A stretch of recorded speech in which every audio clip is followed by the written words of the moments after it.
Hello viewers, welcome to everybody in my YouTube channel All in One English with Rajiv. Now I am going to discuss narration change of imperative sentences অর্থাৎ imperative সেন্টেন্সের কিভাবে narration change করতে হয় সেই নিয়মগুলো সম্পর্কে এখন বিস্তৃত আলোচনা করব। তাহলে first we should have come to know what is imperative sentence. আমরা ফার্স্ট আমাদের জানতে হবে যে ইম্পারেটিভ সেন্টেন্স কাকে বলে। আমরা ইম্পারেটিভ সেন্টেন্স কাকে বলবো না, যে সেন্টেন্সগুলোর দ্বারা আদেশ, উপদেশ অথবা অনুরোধ করা বোঝাবে তাকে আমরা ইম্পারেটিভ সেন্টেন্স বলবো। অর্থাৎ the sentence which refers order or advice or request that is called imperative sentence. তাহলে সেই সেন্টেন্সগুলোকে আমরা ইম্পারেটিভ সেন্টেন্স বলবো। এবার এর আগে already I have discussed the general informations how to change direct to indirect speech। তাহলে এর আগে অলরেডি যে ডাইরেক্ট থেকে ইনডাইরেক্ট স্পিচে কনভার্ট করতে হলে তার কি কি বেসিক রুলস রয়েছে বা জেনারেল কি কি রুলস রয়েছে সেগুলো সম্পর্কে এর আগে আলোচনা করে দিয়েছি। তাহলে এবং ইন্টারোগেটিভ সেন্টেন্সের কিভাবে ন্যারেশন চেঞ্জ অর্থাৎ ডাইরেক্ট স্পিচ থেকে ইনডাইরেক্ট স্পিচে করতে হয় তাও অলরেডি তার বিস্তৃত আলোচনা করেছি। এখন দেখব যে ইম্পারেটিভ সেন্টেন্সে কিভাবে আমরা ন্যারেশন চেঞ্জ করব অর্থাৎ ডাইরেক্ট থেকে ইনডাইরেক্ট স্পিচ করব। এবার ইম্পারেটিভ সেন্টেন্স যদি আমরা একটা দেখি তাহলে সেক্ষেত্রে আমরা দেখব the teacher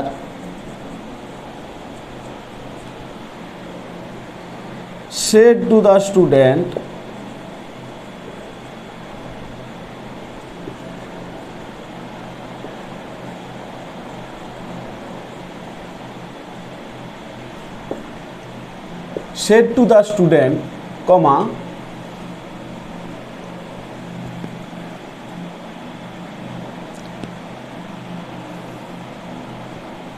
obey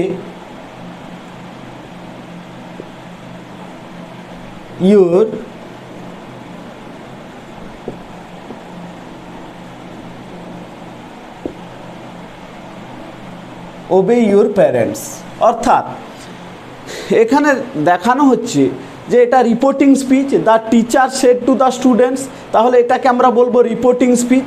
R reported স্পিচের অন্তর্ভুক্ত যে সেন্টেন্সটা রয়েছে ওবে ইউর প্যারেন্টস, তাহলে এটাকে আমরা বলবো ইম্পারেটিভ সেন্টেন্স। এবার ইম্পারেটিভ সেন্টেন্সের আমরা কি দেখছি এখানে বৈশিষ্ট্য না, ইম্পারেটিভ সেন্টেন্সের বৈশিষ্ট্য হলো এখানে there subject will be remain silence. অর্থাৎ এই সেন্টেন্সে আমরা সাবজেক্ট দেখতে পাচ্ছি না, অর্থাৎ সাবজেক্ট এখানে নেই। তাহলে ইম্পারেটিভ সেন্টেন্সের বৈশিষ্ট্য হলো যে এই সেন্টেন্সে সাবজেক্ট থাকবে না, সাবজেক্ট উহ্য থাকবে। এবার আমরা দেখব যে এই সেন্টেন্সটাকে কিভাবে আমরা ডাইরেক্ট থেকে ইনডাইরেক্ট স্পিচে কনভার্ট করব। তাহলে এই যে সেন্টেন্সটা দেখানো হয়েছে এটা ডাইরেক্ট স্পিচে রয়েছে। এবার কিভাবে ইনডাইরেক্ট করব তার রুলস কি না, instead of said to there will be use ordered or advised or request whereas there will be mention. যেমন যেখানে মেনশন করবে, কোথাও অর্ডার বোঝালে সেখানে আমরা অর্ডার ব্যবহার করব, যদি রিকোয়েস্ট করা বোঝায় তাহলে রিকোয়েস্টেড ব্যবহার করব, আবার অ্যাডভাইস করা বোঝালে বা আদেশ করা বোঝালে সেখানে আমরা অ্যাডভাইসড বোঝাবো, সেখানে অ্যাডভাইসড আমরা ব্যবহার করব। অর্থাৎ ইনস্টেড অফ সেড টু, তাহলে সেড টুর পরিবর্তে অর্ডার্ড অথবা অ্যাডভাইসড অথবা রিকোয়েস্ট যখন যেমন বোঝাবে সেই মতো আমরা এই টার্মগুলো ব্যবহার করব। আর কি না, কমা এবং ইনভার্টেড কমা তুলে দিয়ে তাহলে ওই ভার্বের প্রেজেন্ট ফর্ম, তাহলে এখানে যে ইম্পারেটিভ রিপোর্টেড স্পিচটি এটা ভার্ব দিয়ে শুরু হয়েছে, সাবজেক্ট যেহেতু এখানে সাইলেন্স সেই হিসেবে এখানে ভার্ব দিয়ে শুরু হয়েছে। তাহলে ভার্বের আগে আমরা ওখানে টু বসিয়ে ইনফিনিটিভ করব, ইনফিনিটিভ করে কমা এবং ইনভার্টেড কমা তুলে দিয়ে ওই অংশটুকুকে আমরা যুক্ত করব। তাহলে এইভাবে আমরা কি করব না, একটি ইম্পারেটিভ সেন্টেন্সকে আমরা ডাইরেক্ট স্পিচ থেকে ইনডাইরেক্ট স্পিচে কনভার্ট করব। আর কি না, প্রোনাউন থাকলে প্রোনাউন চেঞ্জ হতে পারে, যখন যেমন বোঝাবে সেই মতো প্রোনাউন চেঞ্জ হবে। আর আমরা দেখব যে ইম্পারেটিভ সেন্টেন্সের ক্ষেত্রে সেখানে টেন্সের কোনো পরিবর্তন হচ্ছে না। তাহলে আমরা যদি এখানে এই সেন্টেন্সটিকে কনভার্ট করি সেক্ষেত্রে আমরা কি দেখব না, দা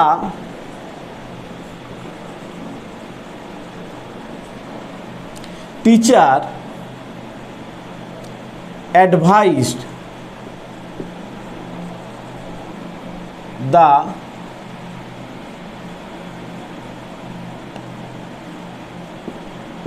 advised the student to obey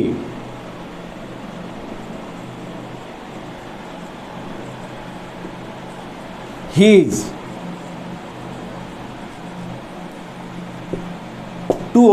parents।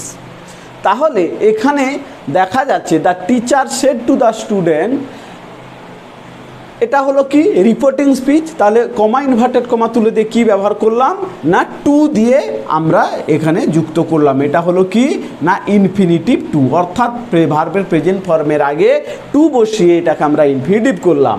তাহলে the teacher advised the student, যেহেতু এখানে অ্যাডভাইস করা বোঝাচ্ছে তাহলে advice the student two ওবে his parents, তাহলে তার বাবা মাকে মেনে চলার জন্য এখানে অ্যাডভাইস দিচ্ছে টিচার, কাকে, স্টুডেন্টকে। তাহলে সেই হিসেবে এখানে আমরা কি দেখলাম না ইম্পারেটিভ সেন্টেন্সের ন্যারেশন চেঞ্জ, অর্থাৎ ডাইরেক্ট থেকে ইনডাইরেক্ট স্পিচ কীভাবে করতে হয় তার রুলস দেখলাম। আরও যদি আমরা একটা এক্সাম্পল দেখি,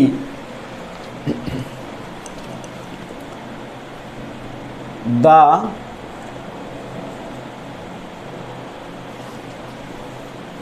mother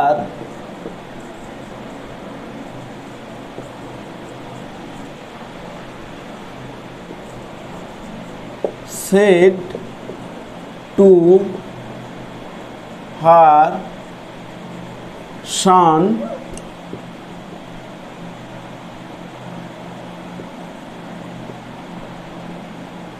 don't run in the sun। তাহলে এক্ষেত্রে আমরা কিভাবে দেখব, এখানে দেখা যাচ্ছে যে ইম্পারেটিভ সেন্টেন্সে রয়েছে রিপোর্টেড স্পিচটি বাট নেগেটিভ, সেক্ষেত্রে আমরা কিভাবে চেঞ্জ করব। তাহলে মাদার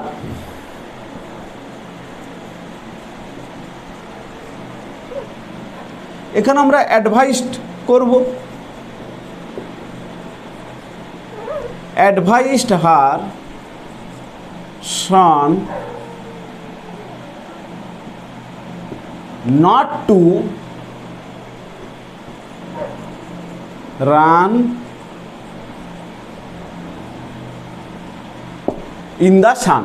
তাহলে এখানে আমরা কি করলাম না নটটাকে টু এর আগে ব্যবহার করলাম, এই নটটাকে আমরা টু এর আগে ব্যবহার করলাম এবং টু রান করে আমরা এটাকে ইনফিনিটিভ করলাম।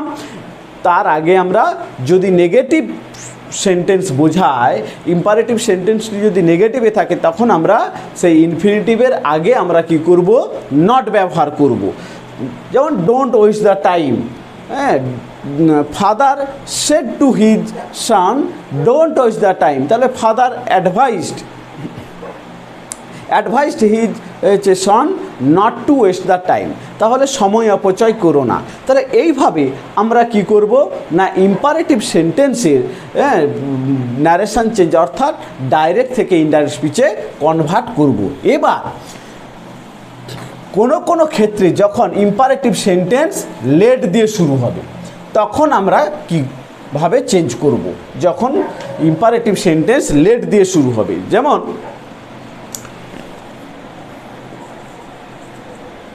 লেট আস, তাহলে লেট আস যখন লেট আসের অর্থ যখন সাজেশান বোঝাবে,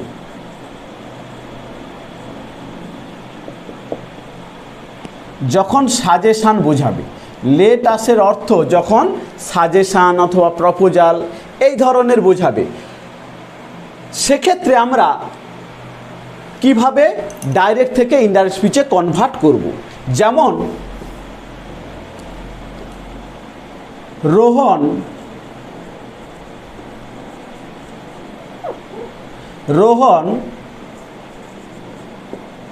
said to Sohan, comma, let us discuss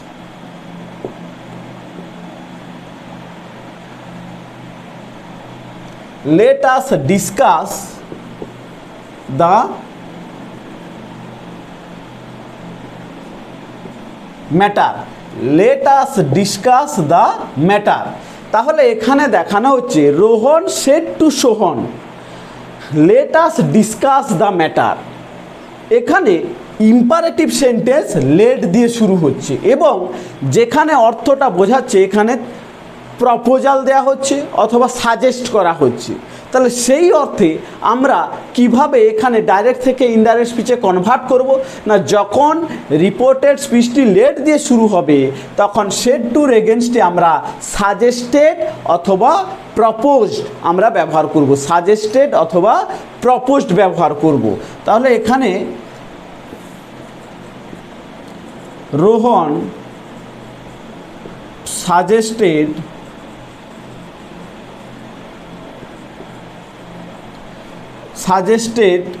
Rohan suggested to Sohan. Rohan suggested to Sohan, তারপর কমা ইনভার্টেড কমা তুলে দিয়ে আমরা দ্যাট ব্যবহার করব। তাহলে Rohan suggested two Sohan that they should discuss the matter.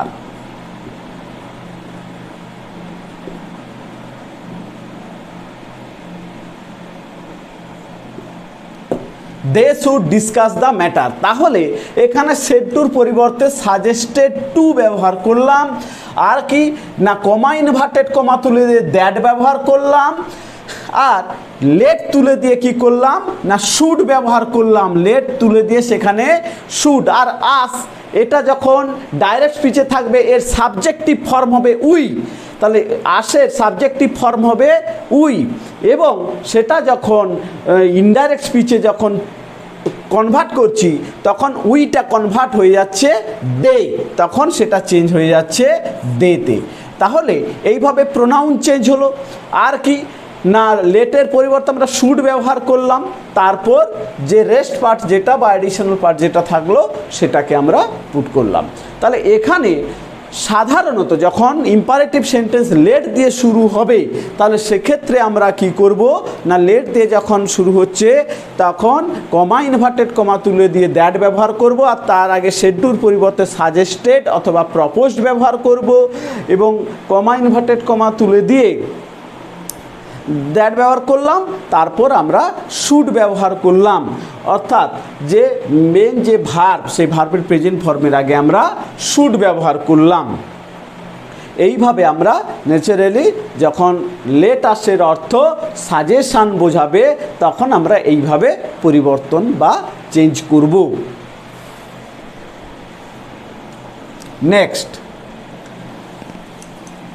Next আমরা দেখব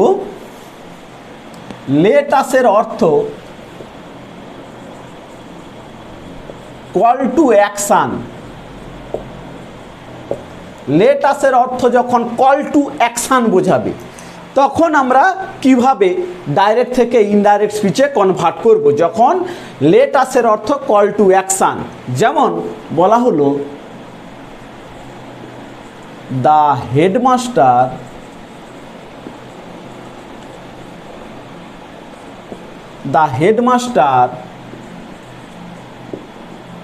said to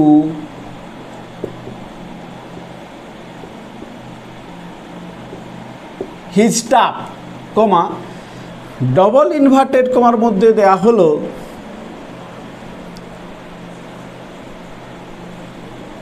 let us not miss the chance. Let us not miss the chance. এখানে আমরা কি দেখলাম, the headmaster shed to his staff let us not miss the chance. তাহলে এখানে call to action বোঝাচ্ছে। তাহলে কল টু অ্যাকশান যেখানে বোঝাবে সেখানে আমরা কিভাবে চেঞ্জ করব, the headmaster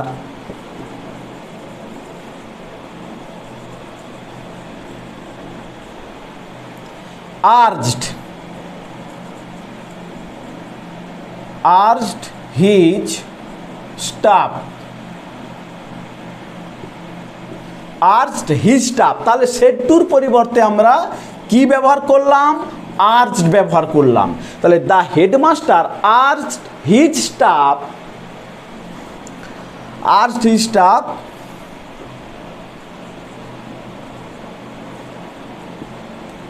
not to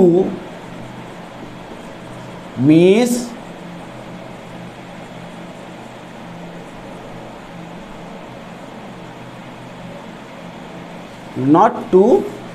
the chance, তাহলে এখানে কি দেখলাম, the headmaster urged his staff not to miss the chance. এখানে আমরা সেড টুর পরিবর্তে আর্জ ব্যবহার করলাম, তারপর আবার ইনফিনিটিভ দিয়ে আমরা কমা এবং ডবল ইনভার্টেড কমা অমিট করলাম। আর যেহেতু নেগেটিভ বোঝাচ্ছে সেই টু এর আগে আমরা নটটা ব্যবহার বা ইনফিনিটিভের আগে নট ব্যবহার করলাম। এইভাবে আমরা লেট আসের অর্থ যখন কল টু অ্যাকশান বোঝাবে তখন আমরা এইভাবে চেঞ্জ করব, ডাইরেক্ট থেকে ইনডাইরেক্ট স্পিচে এইভাবে কনভার্ট করব। নেক্সট দেখব, যখন লেট আসের অর্থ অ্যালাউ বা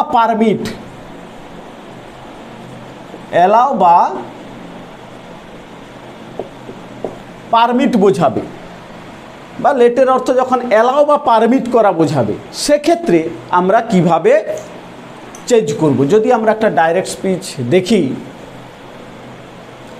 the students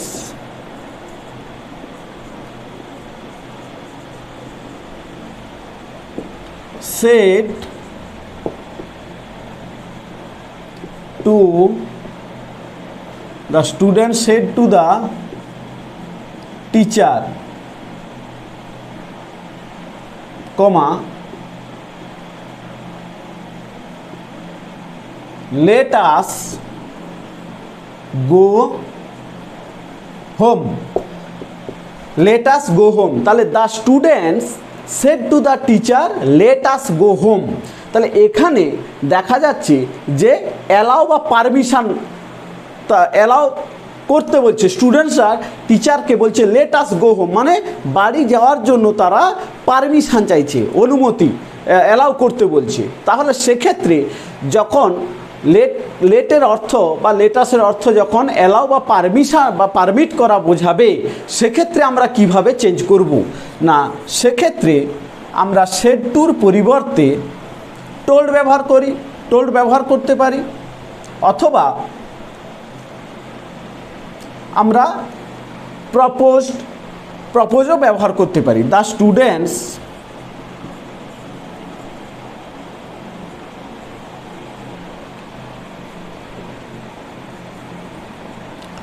proposed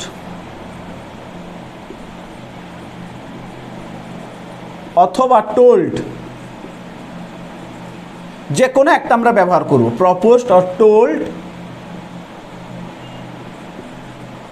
the teacher that, proposed or told the teacher that they might be allowed to go home। তাহলে এখানে আমরা কি দেখলাম না, the student said to the teacher let us go home. এখানে করলাম the students proposed or told the teacher that they might be allowed to go home। তাহলে এক্ষেত্রে যখন অ্যালাউ করা বোঝাবে তখন মাইট বি অ্যালাউড টু অথবা মাইট বি অ্যালাউড, এবং প্রেজেন্ট ফর্মে হলে মে অথবা মে বি অ্যালাউড, এভাবে আমরা ব্যবহার করব। তাহলে মাইটও ব্যবহার করতে পারি, মাইট বি অ্যালাউড টু ব্যবহার করতে পারি। এক্ষেত্রে আমরা কি করেছি না মাইট বি অ্যালাউড টু, এই মাইট বি অ্যালাউড টু এখানে ব্যবহার করা হয়েছে। তাহলে might be allowed to go home, তাহলে the students proposed or told the teacher that they might be allowed to go home. তাহলে এইভাবে লেটাসের অর্থ যখন ভিন্ন ভিন্ন অর্থে বোঝাবে তখন আমরা বিভিন্ন রকমভাবে আমরা কি করব না ডাইরেক্ট থেকে ইনডাইরেক্ট স্পিচে মানে যখন যেমন অর্থ বোঝাবে বা যেমন অর্থ বা যেমন কন্ডিশন বোঝাবে আমরা সেই নিয়ম মতো আমরা কি করব ডাইরেক্ট থেকে ইনডাইরেক্ট স্পিচে কনভার্ট করব। তাহলে এখানে ইম্পারেটিভ সেন্টেন্সকে কিভাবে ডাইরেক্ট থেকে ইনডাইরেক্ট স্পিচে কনভার্ট করতে হয় সেই বিষয়ে আমি বিস্তৃতভাবে আলোচনা করলাম। তো পরবর্তী ক্লাসে আরও এক্সক্লামেটরি সেন্টেন্স, অপটেটিভ সেন্টেন্সের কীভাবে ন্যারেশন চেঞ্জ অর্থাৎ ডাইরেক্ট থেকে ইনডাইরেক্ট স্পিচে কনভার্ট করতে হয় বা পরিবর্তন করতে হয় সেই বিষয়ে আলোচনা করব। তাহলে আজ এই পর্যন্ত। ভিডিওটি যদি ভালো লেগে থাকে অবশ্যই সাবস্ক্রাইব, লাইক, শেয়ার এবং কমেন্ট করুন।